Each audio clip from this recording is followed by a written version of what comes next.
Hello student, आज हम heat chapter के न्यूमेरिकल सीखने वाले हैं। ये न्यूमेरिकल्स बहुत ही इंपॉर्टेंट है आपके बोर्ड एग्ज़ाम के पॉइंट ऑफ व्यू से, और कॉम्पिटिटिव एग्ज़ाम में भी बहुत सारे हीट से रिलेटेड क्वेश्चन पूछे जाते हैं और बच्चों को इसके न्यूमेरिकल्स करने में बहुत प्रॉब्लम आती है। तो हीट के न्यूमेरिकल्स करने से पहले कुछ इम्पॉर्टेंट फार्मूला हमें याद करना पड़ेगा, जो हम ऑलरेडी पढ़ चुके हैं। हमारे वीडियो क्लास अगर आपने फॉलो किया हो तो उसमें हम सारे पढ़ चुके हैं। तो फिर से हम एक बार यहाँ पे कुछ 5 पॉइंट्स दिए हुए हैं, ये आप ज़रूर याद रख लें, ये न्यूमेरिकल करने में आपको हेल्प करेगा। फार्मूला नंबर 1 लैटेंट हीट का फार्मूला है। लैटेंट हीट में हमने पढ़ा था हीट कैलकुलेट करने का फार्मूला, जिसमें कि Q = ml, वहाँ पर m उस सब्सटेंस का मास होता है और L होता है लैटेंट हीट।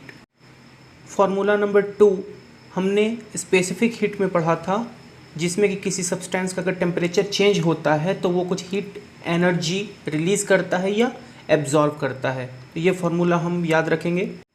इसके बाद हम याद रखते हैं specific heat of water, latent heat of fusion of ice and latent heat of vaporisation of steam. इसके बाद हम स्टार्ट करते हैं न्यूमेरिकल सॉल्व करना। तो स्टूडेंट, यहाँ पर टोटल मैं आपको 10 न्यूमेरिकल्स कराने जा रहा हूँ। इनमें से 5 हैं इजी लेवल और 5 होंगे टफ़ लेवल। टफ़ लेवल के लिए मैं आपको कुछ शॉर्ट ट्रिक बताऊँगा, जिससे कि आप बहुत ही बड़े न्यूमेरिकल्स को 1 और 2 मिनट में सॉल्व कर सकते हैं। इस क्वेश्चन में बोला जा रहा है कि 200 ग्राम वाटर को 0 डिग्री सेल्सियस से टेम्परेचर को बढ़ाकर 80 डिग्री सेल्सियस करने के लिए कितनी हीट एनर्जी की रिक्वायरमेंट होगी। जैसा कि हम जानते हैं कि टेम्परेचर को जब भी हम बढ़ाते हैं तो उसे कुछ एनर्जी की रिक्वायरमेंट होती है, और जब उसके टेम्परेचर को हम कम करते हैं तब वो एनर्जी को रिलीज़ करता है। इस क्वेश्चन में हमें टेम्परेचर को बढ़ाना है, इसका मतलब कि वाटर को हमें कुछ न कुछ एनर्जी देनी पड़ेगी। तो हम जानते हैं कि जब भी टेम्परेचर चेंज होता है तो वहाँ पर हम स्पेसिफिक हीट का फार्मूला लगाते हैं, और वहाँ पे टोटल एनर्जी का फार्मूला होता है Q = mc डेल्टा T, मतलब heat equal to mass into specific heat capacity into change in temperature.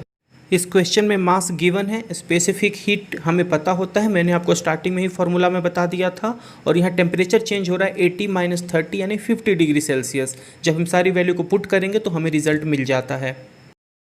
इस क्वेश्चन में 2 kg का एक मेटेलिक बॉल है और उसके टेम्परेचर को 80 डिग्री सेल्सियस से 30 डिग्री सेल्सियस तक कम करना है। इसका मतलब यहाँ पे टेम्परेचर कम हो रहा है, मतलब वो जो मेटेलिक बॉल है वो हीट को रिलीज़ करेगा।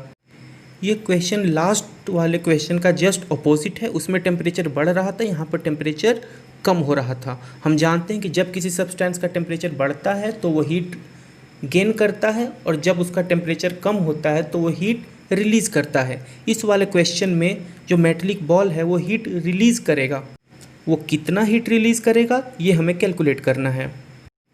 इस क्वेश्चन में मेटेलिक बॉल कितना हीट रिलीज़ करेगा हमें वो कैलकुलेट करना है। उसके लिए भी हम स्पेसिफिक हीट का फार्मूला लगाते हैं Q = mc डेल्टा T। इसमें मेटेलिक बॉल की स्पेसिफिक हीट हमें पता होनी चाहिए, जो कि क्वेश्चन में गिवन है 385। टेम्परेचर डिफरेंस हो रहा है 50 डिग्री सेल्सियस और मास है 2, तो हम फार्मूले में पुट करेंगे mc डेल्टा T में और रिज़ल्ट हमें मिल जाता है।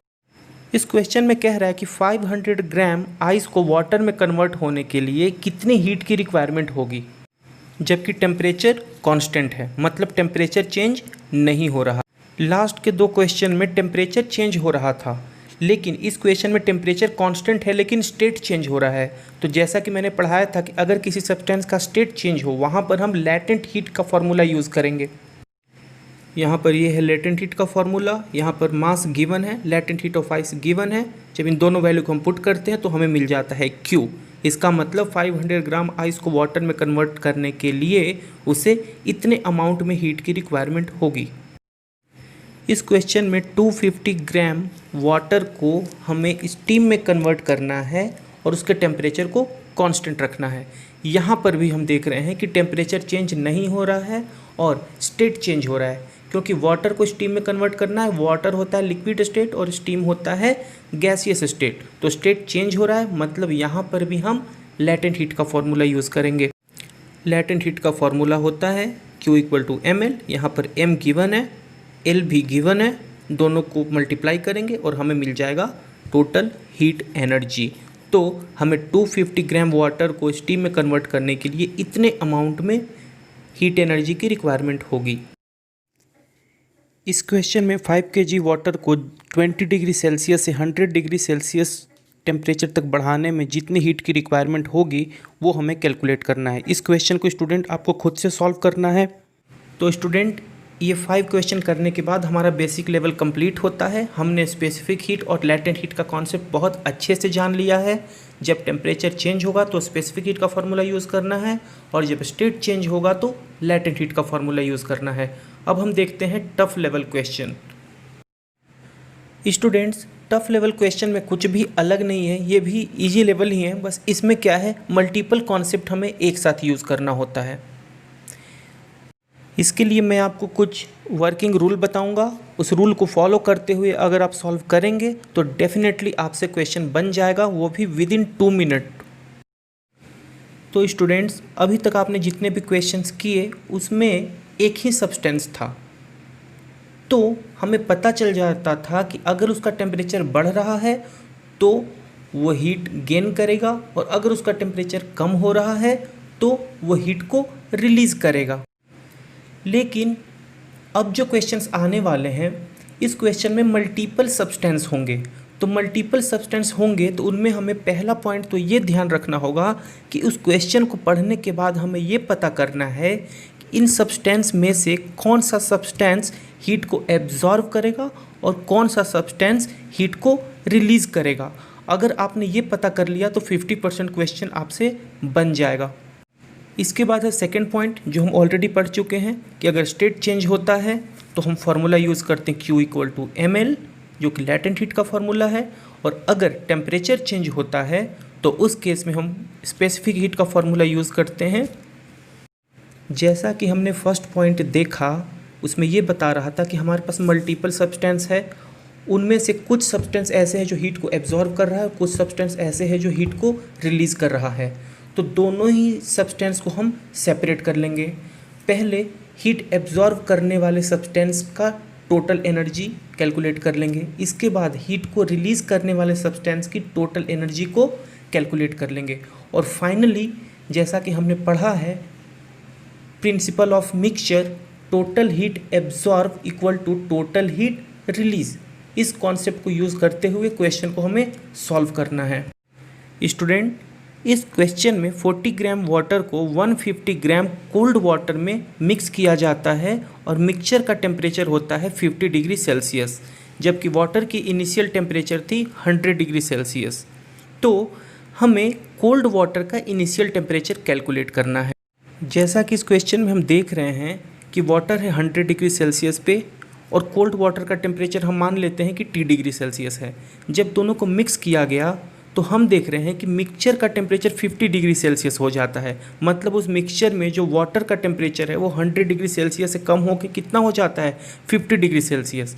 जबकि कोल्ड वाटर जिसका टेम्परेचर है T डिग्री सेल्सियस, उसका टेम्परेचर बढ़ करके हो जाता है 50 डिग्री सेल्सियस। यहाँ पर हम देख रहे हैं कि हॉट वाटर का मास दिया हुआ है। वाटर की स्पेसिफिक हीट तो 1 होती है, उसका इनिशियल टेम्परेचर है 100, फाइनल टेम्परेचर 50। जबकि कोल्ड वाटर का मास गिवन है, उसकी स्पेसिफिक हीट भी 1 होती है, इसकी इनिशियल टेम्परेचर गिवन नहीं है और फाइनल टेम्परेचर दिया हुआ है 50। तो इस क्वेश्चन टोटल 2 सब्सटेंस है, एक है हॉट वाटर और एक है कोल्ड वाटर, जिनमें से हॉट वाटर एनर्जी रिलीज़ कर रहा है जबकि कोल्ड वाटर एनर्जी गेन कर रहा है। और जैसा कि हम इस फिगर में देख रहे हैं कि हॉट वाटर का टेम्परेचर 100 से 50 हो रहा है और कोल्ड वाटर का टेम्परेचर T1 से बढ़ के 50 डिग्री सेल्सियस हो जाता है। इसका मतलब कि हॉट वाटर के लिए भी हमें स्पेसिफिक हीट का फार्मूला यूज़ करना पड़ेगा और कोल्ड वाटर के लिए भी हमें स्पेसिफिक हीट का फार्मूला यूज़ करना पड़ेगा। तो जैसा कि हमने देखा था कि heat released equal to heat absorbed, so heat released by hot water equal to heat released by cold water. दोनों तरफ हमने स्पेसिफिक हीट का फार्मूला लगाया, इधर भी mc डेल्टा टी और इधर भी mc delta T. Hot water का हमने मास लिखा, हॉट वाटर का स्पेसिफिक हीट और हॉट वाटर का चेंज इन टेम्परेचर।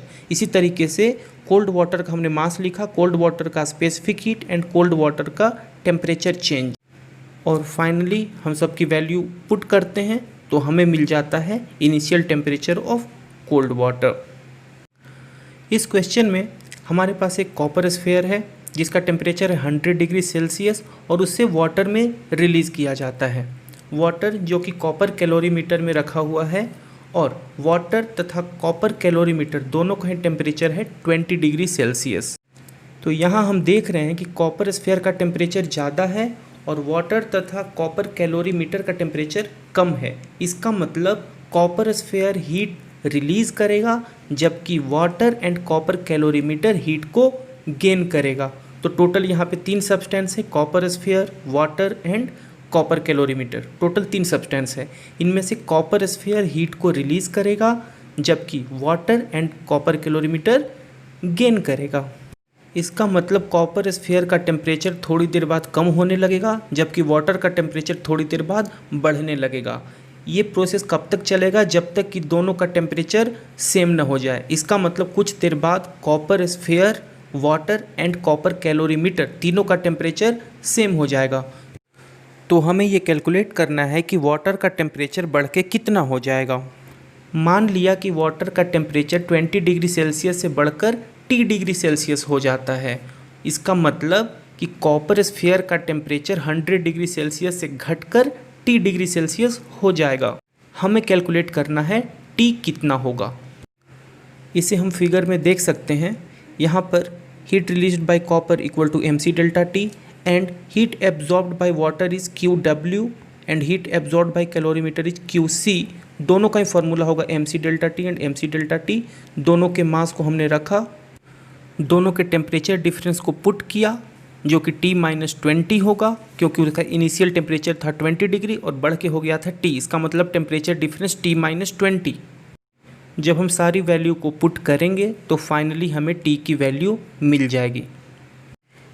इस क्वेश्चन में कहा जा रहा है कि 80 ग्राम स्टीम को एक आइस स्लैब के ऊपर रिलीज़ किया जा रहा है तो कितना आइस मेल्ट होगा। साथ ही साथ ये भी बताना है कि स्टीम उस आइस स्लैब को टोटल कितनी एनर्जी ट्रांसफ़र करती है। इस क्वेश्चन में टोटल 2 सब्सटेंस है, एक है स्टीम और दूसरा है आइस। इनमें से स्टीम का टेम्परेचर है 97 डिग्री सेल्सियस जबकि आइस स्लैब का टेम्परेचर है 0 डिग्री सेल्सियस। सो ऑब्वियसली जब स्टीम को आइस स्लैब के ऊपर रिलीज़ किया जाएगा तो स्टीम का टेम्परेचर 97 डिग्री सेल्सियस से घटेगा और आइस स्लैब का टेम्परेचर 0 डिग्री सेल्सियस से बढ़ेगा। यहाँ पर हम देखते हैं कि आइस स्लैब मेल्ट हो रहा है। इसका मतलब कि आइस स्लैब का स्टेट चेंज हो रहा है। उस केस में आइस स्लैब के लिए हम लैटेंट हीट का फॉर्मूला यूज़ करेंगे, जबकि स्टीम जब रिलीज़ किया जाता है आइस स्लैब पे, इसके बाद वो स्टीम वाटर में कन्वर्ट हो रहा है। इसका मतलब ice 0 degree Celsius solid state से 0 डिग्री सेल्सियस वाटर स्टेट में कन्वर्ट होगा, जबकि steam 97 degree Celsius steam form से 97 डिग्री सेल्सियस वाटर फॉर्म में कन्वर्ट होगा। इसके बाद वो 97 डिग्री सेल्सियस वाटर फॉर्म से 0 डिग्री सेल्सियस वाटर फॉर्म में कन्वर्ट होगा। इस क्वेश्चन में हीट रिलीज़ कर रहा है स्टीम जबकि हीट एब्जॉर्ब कर रहा है आइस स्लैब। सबसे पहले हम आइस स्लैब की एनर्जी निकालते हैं ml, क्योंकि उसका सिर्फ स्टेट चेंज हो रहा है, जबकि स्टीम का स्टेट भी चेंज हो रहा है और टेम्परेचर भी चेंज हो रहा है। स्टेट चेंज हो रहा है 97 डिग्री सेल्सियस पे जब वो स्टीम से वाटर में कन्वर्ट हो रहा है। इसके बाद टेम्परेचर चेंज हो रहा है उसका 97 डिग्री सेल्सियस वाटर से 0 डिग्री सेल्सियस वाटर में।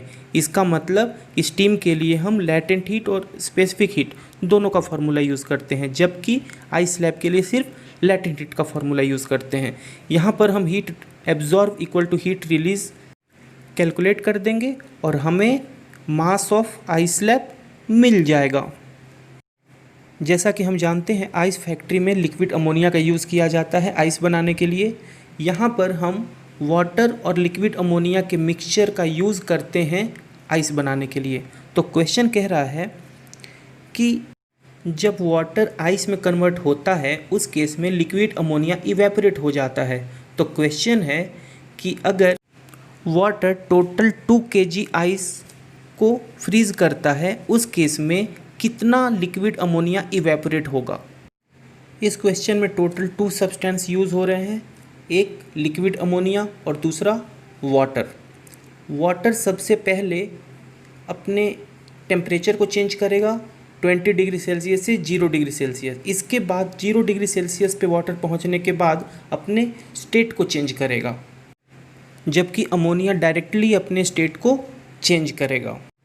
तो अमोनिया के लिए हम लैटेंट हीट का फार्मूला यूज़ करेंगे, जबकि वाटर के लिए पहले हम स्पेसिफिक हीट का फार्मूला यूज़ करेंगे, फिर हम लैटेंट हीट का फार्मूला यूज़ करेंगे। यहाँ पर हम सॉल्यूशन देखते हैं। Heat released by water equal to heat absorbed by ammonia. इस केस में हीट रिलीज्ड बाय वाटर के लिए हम फार्मूला यूज़ कर रहे हैं mc delta T plus ml, जबकि अमोनिया के लिए हम डायरेक्टली यूज़ कर रहे हैं ml। यहाँ पर अमोनिया का latent heat of vaporisation given है 341।